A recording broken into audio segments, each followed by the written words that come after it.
So you've talked a bit in previous interviews about sometimes you get on the platform or even backstage and you're shaky, you're full of nerves, you're missing some of your lifts backstage. Talk to us about how you keep calm on the platform. You've worked with a mind state coach and you've benefited from that. Would you recommend it? Talk to us a little bit about that. Yeah, 100%. So those shaky warm-ups are thankfully not as frequent, or haven't experienced that for a while, but I guess that's a good thing about this whole Olympic qualification process, is that you have to compete so often.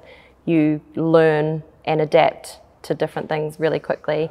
But over that time, working with a mind state coach has definitely allowed me to be in that lift and be in that moment and not be distracted by what's going on around me, which was what would happen a lot. But the platform is actually a very, very calm place for me.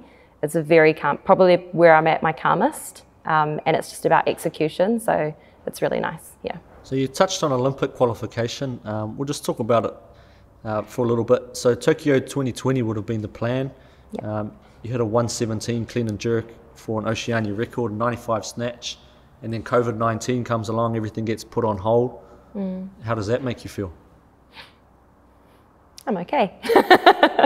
I'm okay, because life goes on, none of this is anything we could control. It's definitely disappointing. It makes you reassess what you want to do on your day-to-day, but I guess for me it just came down to the fact that I got to that point prior to COVID because I absolutely freaking love what I'm doing. I love lifting, and so that's one thing that definitely doesn't change regardless of whether you can travel or not.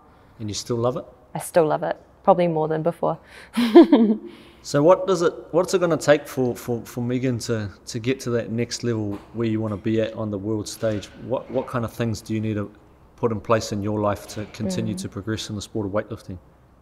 Stay the path, is just keep doing what I'm doing, keep trying to learn and evolve when it comes to how I can physically make my body better, how I can mentally make my mind better, and just keep loving what I'm doing. I've got an incredible team. I have everyone I feel like I need to get me to where I want to be, and so just trusting in that, staying with it, and not too much else has to change for me, I feel.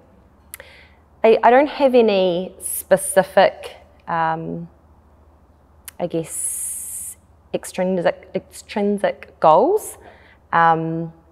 For me, it's when I no longer feel like I'm loving what I'm doing, that's when I'll be ready to move on. But a year's time from now, I want to be doing what I'm doing with bigger weights, hopefully on a world stage, but if not, I still want to be just lifting bigger weights. In 5 years' time, I don't know what's going to happen then, but 2024 Paris is something that's definitely in the back of the mind.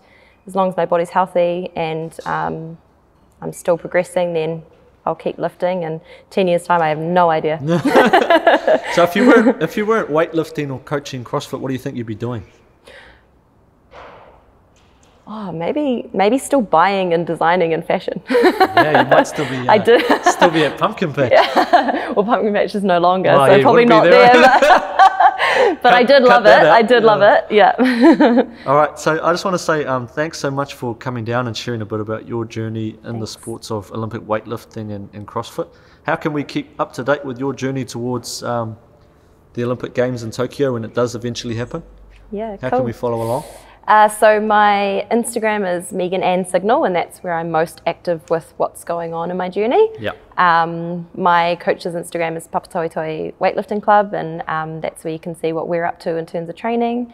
And yeah, in business, Renegade Performance and Functional Fit East Tamaki both have Instagrams, so we're pretty active as well. Awesome. Thank you so much for taking the time out, and I'm sure everyone appreciated learning a little bit more about you as a person and as an athlete. Thanks so much. Thank you.